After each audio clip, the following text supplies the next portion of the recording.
Hi, my name is Kimberly Gerber, and I want to welcome you to the first episode of Nuggets, my new video series where I'll be sharing some of my most effective tips and techniques to help you improve your communication and your workplace relationships. Practicing these habits has helped hundreds of my clients build successful relationships while driving strong results. Over the years, many clients have said to me, this has really changed my life and everyone should learn this stuff. So now I'm sharing it with you in a series of short videos that I hope you will enjoy and learn from. Now, by design, most of the tips and techniques that I share with you in this format are simple, yet don't think that because they're simple that they aren't potent. My hope is that through watching these videos, you become a more successful communicator, because effective communications allows us to have the best possible impact and achieve the greatest success. On the flip side, poor communication habits can be disastrous in all areas of our lives. In each video, I will discuss one communication challenge and provide a nugget or two of information that you can immediately apply to improve your results. Okay, with all that being said, let's get to it. Business conversations are critical to our success, yet you would probably agree with me that many of them are unproductive. Let's face it, who has time to waste these days? So in the next 4 videos, I'm going to focus on how we can improve the productivity in our conversation. Number 1 is having no clarity on your desired outcome, and I'm going to discuss this today. The second is what happens when your conversation gets hijacked.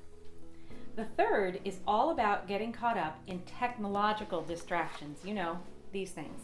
The fourth video addresses the all too common challenges of engaging in gossip and commiseration and how to stop it before it takes over our relationships and tanks our results. So the first barrier to productive communication is not clearly stating the intended outcome of the interaction.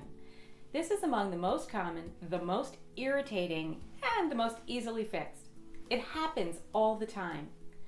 A call or a meeting is scheduled, we get together, start talking, and there might be a topic, but not a goal.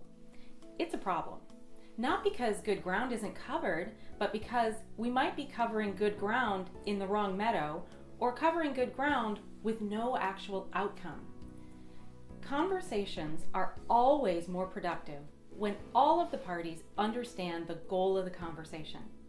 When that's not clear, a lot of suboptimal things happen, like talking about too many topics, having conversations with no action, wandering around in rabbit holes. I know we all love that. Avoiding important topics. That happens a lot. We know we got to talk about this, but we don't really want to, so we let the conversation go.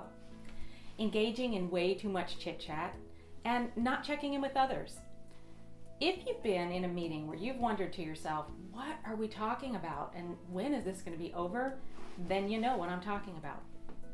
Luckily, the solution to this calamity is really simple.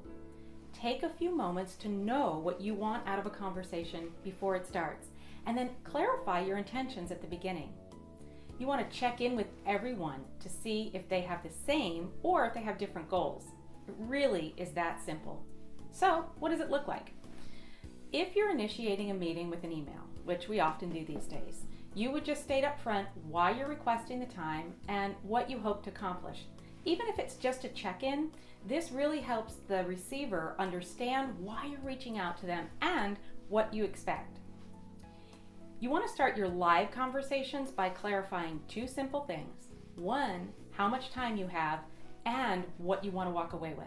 And then you want to stick to those 2 things.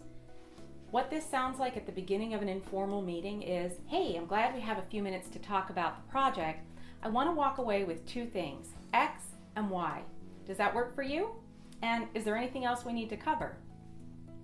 If you do nothing else differently, this one practice will shorten your meetings and it will literally revolutionize your productivity. The third nugget is for meetings of more than 2 people, and you want to start by providing an agenda and then clarifying all the objectives. This is going to help you keep your goals forefront and let everyone know what the expectations are. And when you're attending meetings, go ahead and ask for the objective and the agenda at the beginning to ensure that you're able to contribute effectively. Believe me, your colleagues will appreciate this. It's really all about knowing what you want and communicating it up front.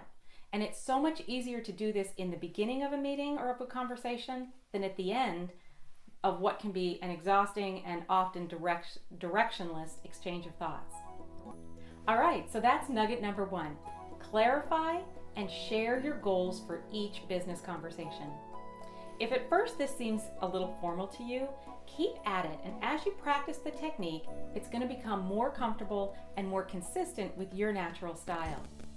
In addition to needing shorter and fewer conversations to be productive, you'll also find that you remain aligned in your thinking and way better able to meet the expectations of other people.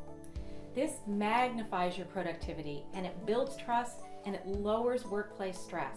So a simple shift in behavior has a big impact on productivity. I encourage you to try this every day for a week and notice the improvements, and let me know how it's going by commenting on the Facebook feed below. And I also encourage you to suggest topics, to share your challenging situations that you'd like me to address in future nuggets. There is so much more to share, so please subscribe to my YouTube channel, and I thank you for watching, and I'll see you next time.